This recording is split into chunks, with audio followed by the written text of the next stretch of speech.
colocar nada em prática, ou se vocês não conseguiram observar nada daquilo que vocês aprenderam na segunda-feira, nem na terça, nem na quarta, muito provavelmente vocês vão fazer isso mais ainda na vida de vocês.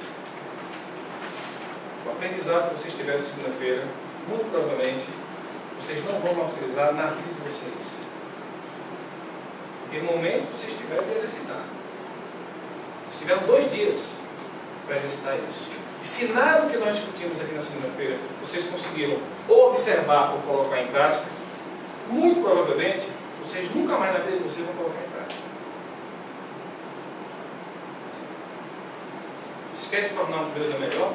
Você quer saber realmente como controlar uma objeção de venda? Começa a usar agora. Não amanhã, não depois da manhã, não no mês que vem, não só quando eu souber de tudo. Começa a usar no momento que você adquire o conhecimento. Pense nisso. Hoje nós vamos ver a segunda parte do nosso encontro. Nós vamos ver mais ferramentas.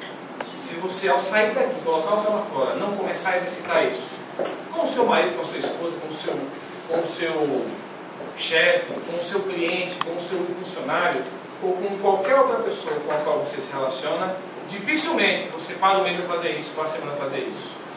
Porque o aprendizado, ele vai com o tempo perdendo, se você não colocar em prática. Pensem seriamente nisso.